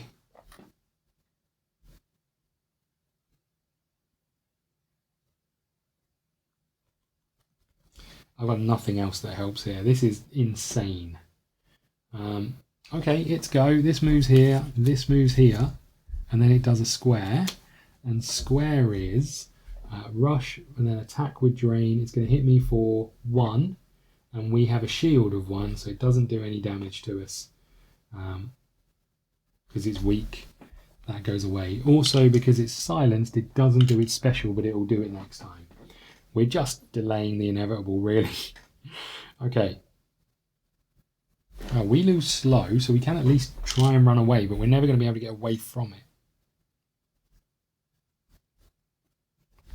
We pick up 1, start of our turn.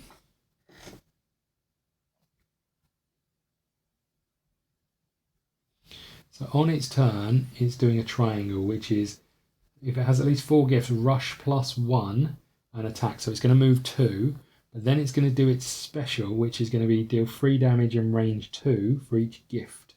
And I am going to be standing right next to it. So 1, 2, 3 gets me here. On its turn, it's going to...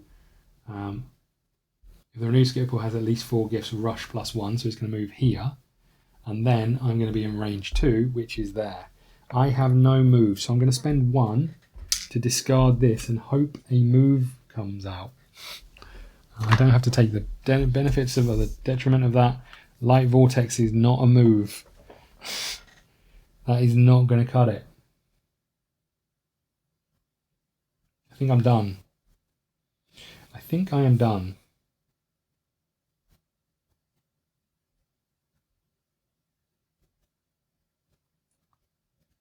None of these help me at all, in fact.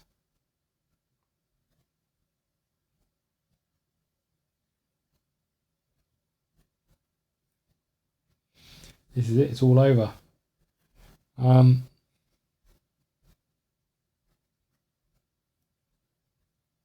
Gain 1 brightness, you may spend 2 to gain an additional brightness. Attack in range 2, so we can at least do some damage to it, but we'll only be doing 1, so that's irrelevant.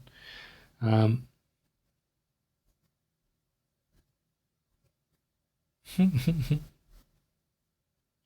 have nothing.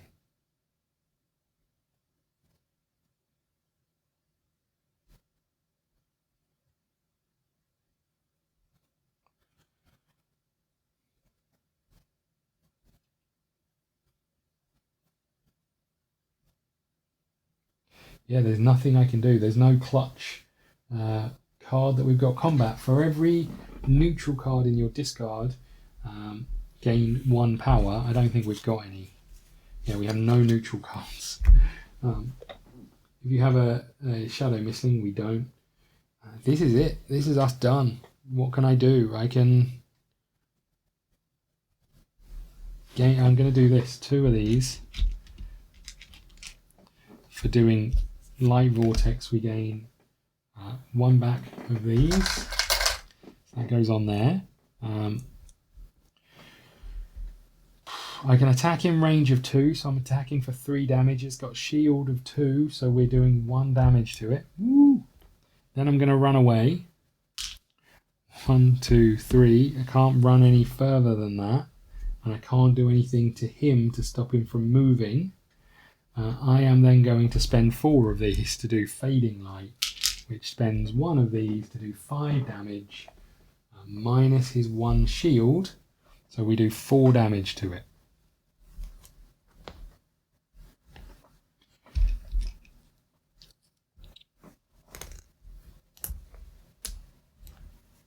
Hold on, I'm being an idiot. I think it's on 23. I think that's what it was on. I'm not sure that's right. It was on 19, right? Something like that. 23. It doesn't matter. Ultimately, it doesn't matter. I can't do anything else. Let's move this over. We're out of cards. Toward the light. That would have been really useful, because when you gain damage that equals or exceeds your hit points, heal up to 1 health. Just happened to be the last card coming out. Right, it's doing a triangle, which is if it has 4 gifts, rush +1. So 1, 2. Then it's going to trigger. No, it's going to do its special. Deal 3 damage in range 2 for each gift. It's got 4 gifts. It's doing 3, 6, 9, 12 damage. We weirdly cannot handle taking 12 damage. That is us done. Go to script R49. We die, is I think what it says. Where's R49? Hold on. Is it 39 or 49? 49. If you play with 2 players, if you're playing solo. If you're playing solo, the defeated Mistling heals 5 and gains fatigue. Then read on. If you still have 1 Mistling that hasn't been used in this combat, discard the current Mistling standee from the arena. You may set up the following standard creature setup rules, but place the Mistling standee in the space which your previous Mistling was discarded. Then continue the combat. Okay.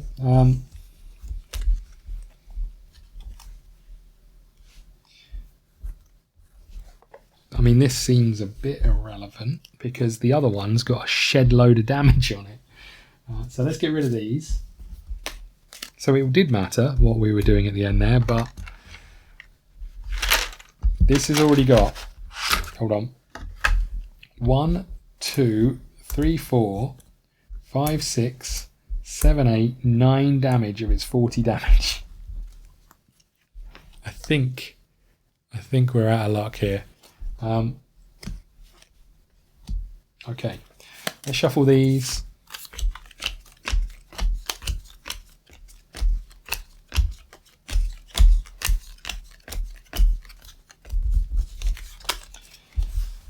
Okay, let's get rid of these. We don't need them.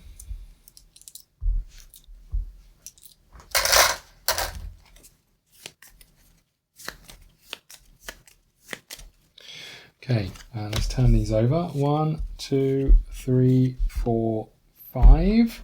We need the Mistling, so bear with me.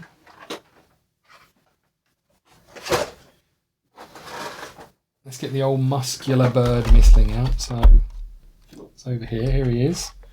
Just so you can have a little glimpse at the muscles. Look at that. Look at that beast. Okay, that's the wrong one. There you go. He goes here, and Luminesca lies by the wayside, dead. Okay. I don't think this is going to make any difference because it's got drain. So every time, so we gain 1 fatigue instantly. I'm going to put that on our Mistling just to try and cheat a little bit. Right, we shuffle all of these. This is insane. Okay, we shuffle all of these. This goes here. It's our go. On its turn, it's going to do a square, which is rush plus the number of gifts, and then attack plus a number of gifts. Is immediately going to do 6 damage to us. No, 10 damage to us. We've got no shield. For God's sake. Move an opponent in range 3 by up to 3 spaces. No, in any range by up to 3 spaces. 1, 2, 3. So then on its turn, it's going to rush 5, right? 1, 2, 3, 4, 5. It's going to be right back to where we are. Good. Good, good.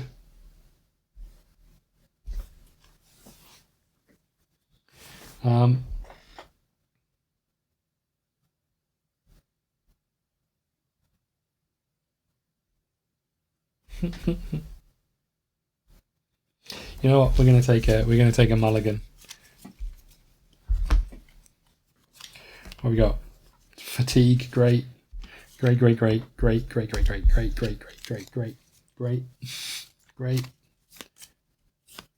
Oh, hold on. I read this wrong. Move an opponent in any range by up to 3. They gain slow. 1, 2, 3. Get out of here. Get out of here. And they take slow. That might be critical. So we do that. We get 2 of these. 1, 2. This moves up. How many have I got? 2, 4, 6, 8, 9. Okay. this goes here. It's now their go. So they're doing a square. Got another one. Rush, but it's only moving one. Okay, good. Attack, and then that's it. Okay, fine. It's doing square again, so it's going to be right next to us again. It's going to move five spaces. So we've delayed the attack.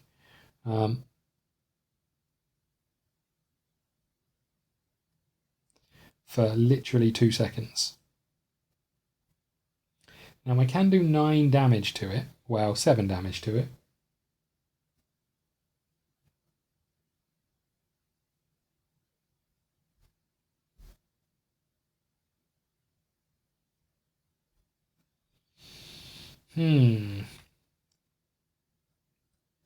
Okay, let's use one of these to prepare and get rid of this thing. Then let's move this along, this along, this along, and put this here. Okay. Okay, this is not great. This is not great, but this is really useful for next go. But we're still going to take loads of damage. Okay, I'm going to use Lightning Strike. We get 2 of these. Choose a space in any range, deal 6 damage to it, and then choose another space and 3 damage. So I can choose this one and this one. So we are going to do 6 damage minus 1 is 5, 3 damage minus 2 minus 1 is 7. So 7 damage. Okay, what's that mean? So is that 5? It is. So you're now up to 30 damage. But you're going to heal in a second. Because this attack is about to have drain. Wow, poop. So you're about to heal like 10 damage, if not more.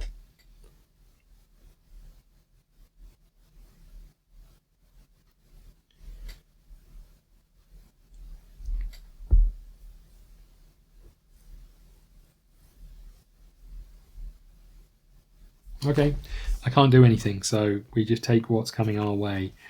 Its turn. It's doing a square, and square is rush plus X, where X is the number of gifts. Then it's going to attack plus X with drain, where X is the number of gifts.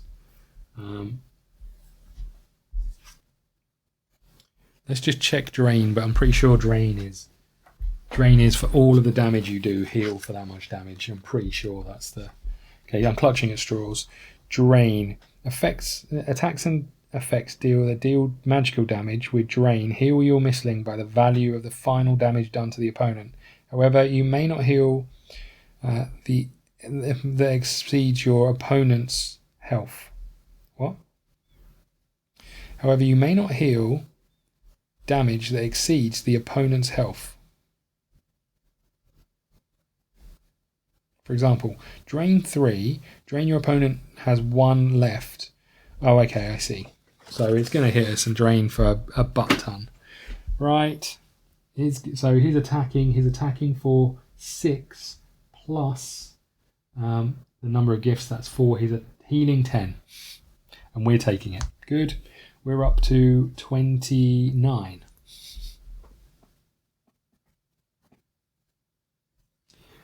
Okay. Here's what we're going to do. We're going to do Stormborn Veil, which is if your opponent is not within range 1 of you. Oh, come on. Okay, we're going to use one of these. We're going to use one of these to move one. There you go. How do you feel about that, sunshine? Let's move here. No, let's move here. If your opponent is not within range 1 from you, each time you gain any magical damage, reduce it. And I'm going to move this along. We get 2 of these, and then I'm going to turn this over. I think it's a bit irrelevant, but that's what we're doing, right? It's its go.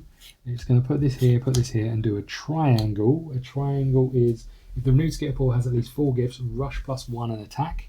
So it's going to stand here and attack me for 6. It's not doing magical damage, so I take all of that. Youch. What happened to all of the damage tokens with 5s on? Disappeared. Oh, there's one. Right, so there's another 6. So what are we on? 10, 20, 25. Oh, they're over here. 25. Okay, good. We are not long left of this world. Then it's going to trigger, which means it's going to attack me again with a triangle. Oh no, it's not this one that triggers. Hold on. Hold on, we're okay. So this moves up and this goes here. It's doing its special, which is deal 3 damage in range 2 for each gift. So we're going to take 4 damage, right? No. Deal 3 damage in range 2 for each gift they're taking. So it's attacking 4 times. So we take 4 damage. We're up to 29. As I said, I don't think this matters. Okay.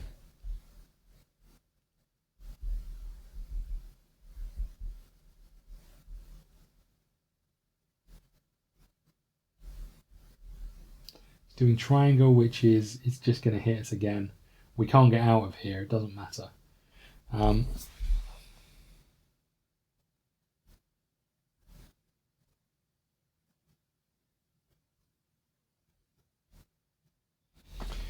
So triangle is if a new Skitterpore has at least 4 gifts, rush +1 and then attack. Okay, we might be all right actually. So let's use Zephyr Speed, which gives us 2 of these. 1, 2. We're going to blink 2. Whoop-ah. We're going to attack with Pierce 1, so we're attacking for 4. He's got a shield of 2, so we're attacking for 3, so it's up to 23. Oh, hold on, it was past this, right? So we can put 1 on there. I have to use a special ability, dash and prepare all in 1 turn. I'm never going to have the power, the thing to do that, because this is now 3 damage, or 3 things. So there's no way I'm going to do that twice. We're attacking, we've done 3 damage.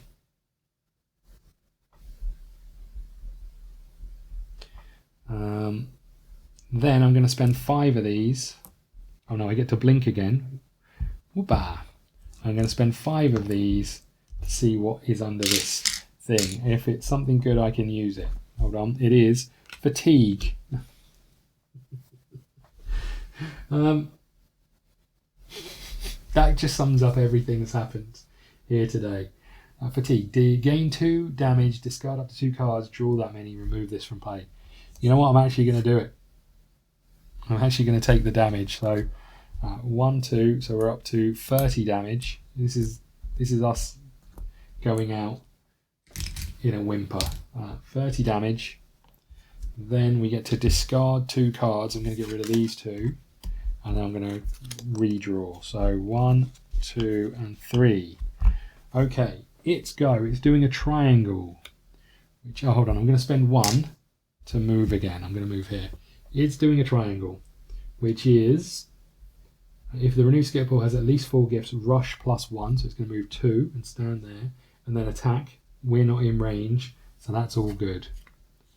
Okay, I may have been getting this wrong. I may have been moving it, the extra move based on the other attack, but again, I don't think it would have made any difference.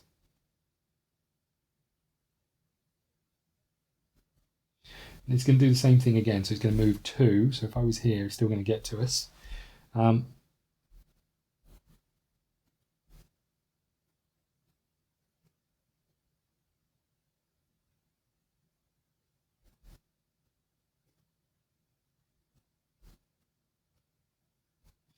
None of these do anything for me whatsoever. Literally not a single one of them. I can blink, but blink would just take me my movement. I can get away from him, so I guess we do that. We take you, we take 2 of these. We blink where X is your movement, we move here. We spend another one of these to move 1 space back. That's our turn. Okay.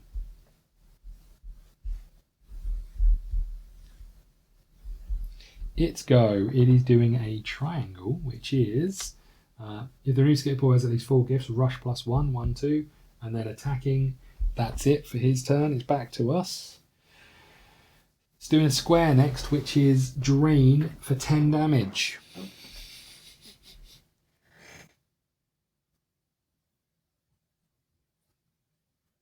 We are so screwed.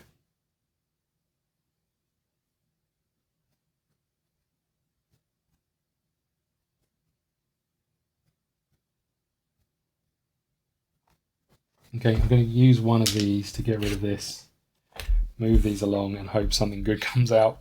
Airborne. Move an opponent in any range by up to 3 spaces. The opponent gains slow. Huge. We take 1 power and we move you 1, 2, 3. And we give you slow. This is stupid. This is absolutely stupid. Right, this goes here. It's his go. This moves up, this moves up. This goes here. It's doing square, which is rush. It's just going to be able to move there. And then it's dealing drain and attack. Doesn't matter. Then it's doing its special, which is deal 3 damage in range 2 for each gift. We're not there. And then it's going to blink over here. Okay. I'll go.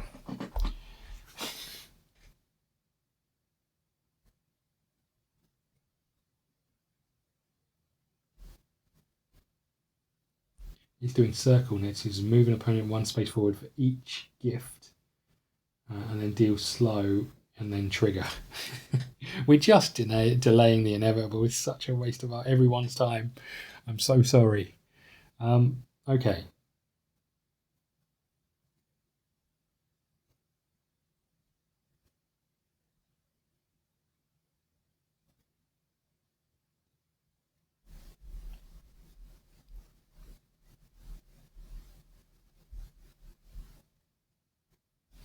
Okay, here's what we're going to do. We're going to put this here. We're going to take 2 of these. We are going to, if it's in slot 3, game 3, we can't. We're fighting a wind elemental. Earth elemental. That's got earth. Deal slow and weak in any range. So we're still delaying the inevitable. This moves up. This goes here. Okay, it's his go. He is doing circle, which is move an opponent by 1 space for each. Oh, we didn't. Oh no, hold on. We're fine. 1, 2, 3, 4. Deal slow in range 1. We're not in range 1. Trigger. So it's going to do the same thing again. We move here.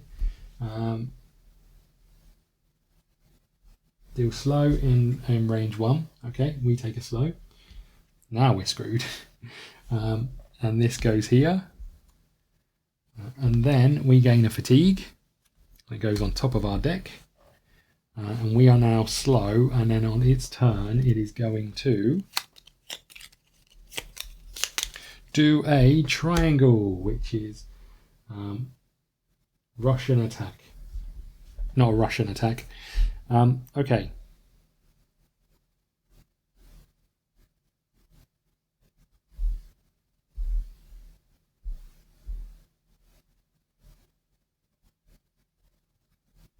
Okay, we're going to do chain strikes. So we'll take 3 of these. 1, 2, 3.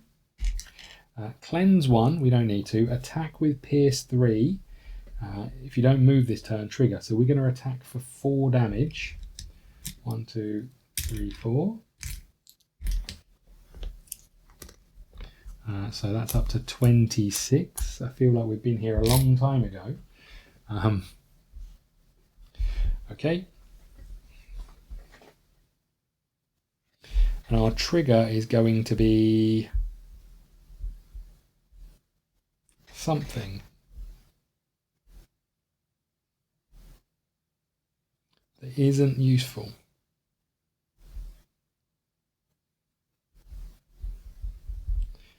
I guess we're going to deal 2 damage in range 3 plus X, where X is your movement. Our movement is 1.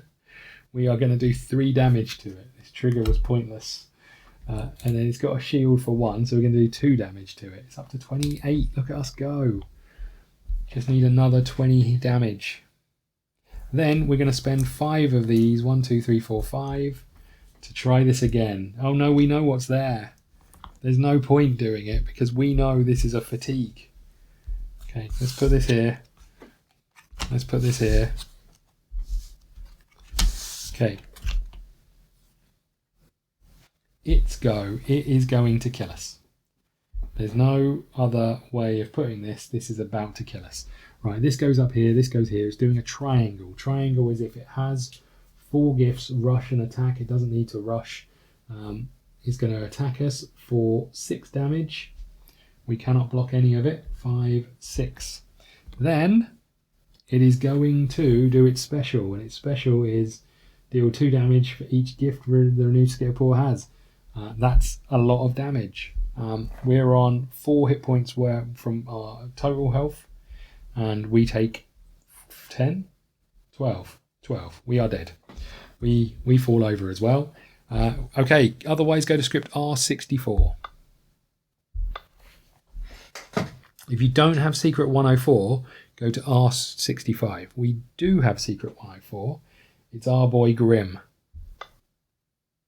What gave you the idea that any mistling can best a renewed Skitterpaw? Your defeat Hold on. If you don't have it, we do have it. The renewed Skitterpaw appears to be a tough opponent, and it has fiercely dealt with your mistling.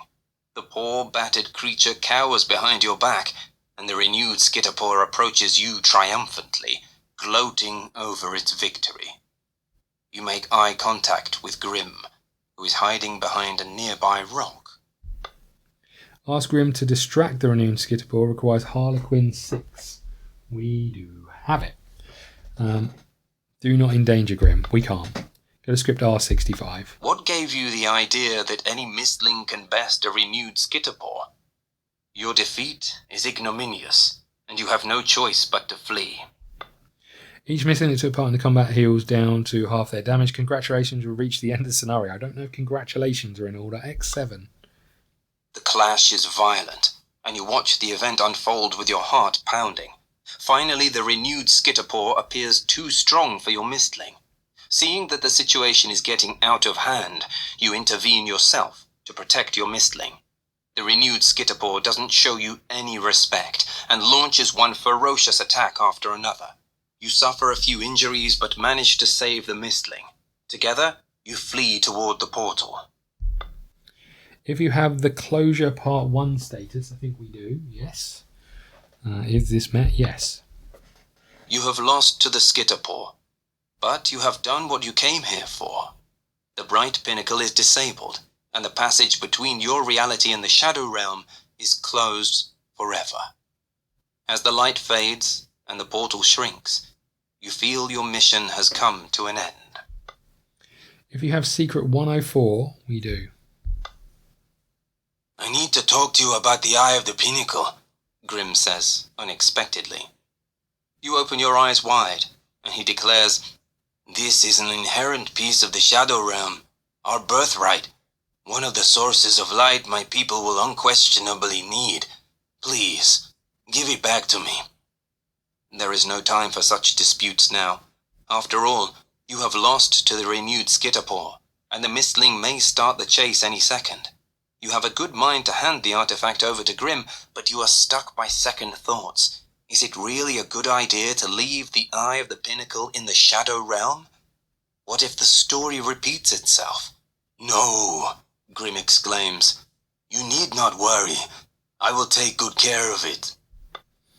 Give the Eye of the Pinnacle to Grim, keep the crystal, convince Grim to go with you requires both Harlequins 5 and 6. We don't have both of those. You know what? I'm going to give him the crystal. The script X23. We don't deserve it. Thank you, Grim says. The eye is an important relic for the Fray. Without it, our fate in the world would not be complete. You shake hands for the last time, and you finally cross the portal. As you take a final glance over your shoulder, you still manage to glimpse Grim's silhouette in the shimmering surface of the portal. The Fray is still standing there and waving. You watch him until the portal closes for good. If you have the Harlequin Part 4 status, let's bring this over here. Harlequin Part 4, we do not. Go to script X26. As time goes on, You can't stop thinking about Grim. You keep asking yourself what may have possibly happened to him. Since the location of the Shining Chambers is still a mystery, you suppose that Grim is still searching for them. You hope that one day he will succeed, and his dream will come true. If you have the future status... No, we don't have that either. Go script X30. You have decided that returning the Eye of the Pinnacle to Grim would be a sensible decision. The artifact belongs in the Shadow Realm, and taking it with you would be a violation of a sacred rule. Besides, you hope that the artifact will help Fray survivors in the Shadow Realm, provided that Grim prevents it from falling into the wrong hands. No, you definitely trust Grim to take good care of it, and you do believe he will find the Shining Chambers he has been after for so long. After decades of ill fortune, the Fray deserve a chance for a better life. If you have the Closure Part 2 status, we do not. If you have the Closure Part 1 status, we do. The Bright Pinnacle is disabled, and the mystery behind it has been lost. This way, you have also saved flocks of Airins, but unfortunately, not all of them. Most of them have fled to your reality, but some were not quick enough, and they stayed in the Shadow Realm forever. You feel for them, but on the other hand, you remember how resilient and adaptable mistlings are. Perhaps the descendants of the Marauders will form an entirely new mistling species in centuries to come. Go script X35. So, is it over? No. There is never an end to adventures, and you of all people should know that best. So, take some rest, Tamer. Play with your mistlings. Teach them some new skills. Enjoy life a bit. Soon there will be another challenge to face, another trail to blaze, another danger to defeat. And admit it, you are looking forward to it, aren't you? Congratulations, you reached the end of this campaign. Go to script X36. Thank you for playing Dragon Eclipse, Foray into the Shadow Realm. We hope you had as much fun playing the campaign as we had creating it. Until the next adventure, Tamer. Add tier cards of all your mistlings you haven't been tamed to the round of combat.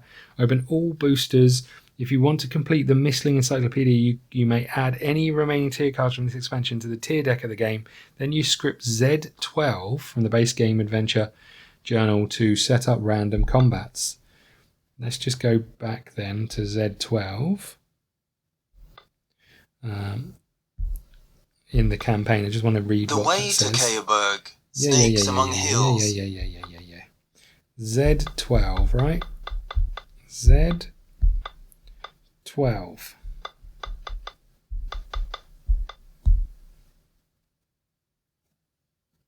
Z12. Choose one of your tame mistlings. Perform the deck construction, take the random combat deck and either choose any card or draw one at random, set up the combat as expected on the tier card. Instead of going to a certain script after the combat, read the following: tame, win, lose. So you could tame everything, get it in your encyclopedia. Look, I think as much as I enjoyed the first campaign, I really enjoyed it. This might be me, this might be that I'm just inept, and there's every chance of that. We probably chose the wrong mistlings. Like taking the Luminesca, we had better choices than that. But this is a pretty strong character, and it recommended taking it. But for this one, it's impossible. We needed to know more about it going into it.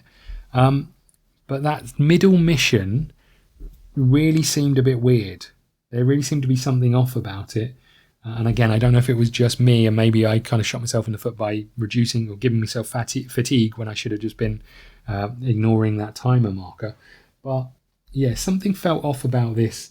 Nowhere near as interesting or as fun as the campaign. And as always, I find with these sorts of things, unless the same care and attention isn't given to these expansions that is given to the core game, and then you end up just resenting it a little bit, and that's where I am maybe with this. Look, I think with Awakened Realms is a bit of a tough one. I don't necessarily agree with what they're doing with AI art. If all of that stuff is true, I don't necessarily agree with what they're doing with AI art. They are a big company who can afford to pay lots and lots of illustrators rather than just getting AI to do it. But unfortunately, it is the world we're heading down. Would I have backed the game if I'd have known it was AI art before? I'd have considered it. However, that said, I've really enjoyed it. And the art does look good, I will say that. But it's a tad annoying. I mean, I think we'll give the roguelike a little go, but ultimately, when it comes to something like this, I'd probably rather play Slay the Spire than I would this, I would imagine. Because the combat's nice and fun, certainly when you're not getting your ass kicked non-stop. And I'm sure we could have done better in some of these things, but it's just really tough. And this last scenario, will give you more damage, knowing that it's going to get you in there with 2 mistlings. But even if those 2 mistlings had been at full health, I don't think would have killed this thing, because there's only... I'm just going to read this in case we got it wrong. Place the crystal egg in the space in the middle. Place 1 machinery in each of the petal spaces. You and the enemy cannot move into a space with the machinery or the egg. When the machinery is dealt 5 or more damage in a single turn, discard it and gain 3 essence. Bonus action, store essence. While within range 1 of the crystal egg, store 3 essence to discard 1 gift. Store 2 essence. While within range 1 of the crystal egg, spend 3 essence to gain 1 gift. So at most we could have ever done is get rid of 2 of the tokens. So after that is already going to be doing 4 damage to us, doing multiple damage to us each time. It's just a real tough one. 10 damage with drain is insane. It takes 3 turns to do 10 damage, and then all of it is a swing of 20 hit points. Either way, look, Dragon Eclipse, it might be the last we see on the channel until a new one comes out, and I know they're making a new one. We'll think long and hard about whether we back it with the situation there. I'll have a look at roguelike. If it looks fun, we'll give it a go. If it's not that enjoyable, we'll move on to something else. There's so many games out there. I have just picked up Elder Scrolls Betrayal of the Second Era. I think that's going to take a huge amount to learn, but I'm looking forward to trying that. And maybe that will be... I know it's not strictly campaigns, but there's a lot of content in that game of picking up and doing it. If you want to support the channel if you've been here for all of these, let me know. I really do appreciate it. I can't believe that in the last episode we found out that we could have used as many bonus actions as we wanted. That's on me. Let me know if you want to support the channel. Check out Patreon. It really does help. It means a huge amount. It helps us back games, bring games to you that you may want to see, and still produce content. So thank you so much. Dragon Eclipse is done. See you again soon.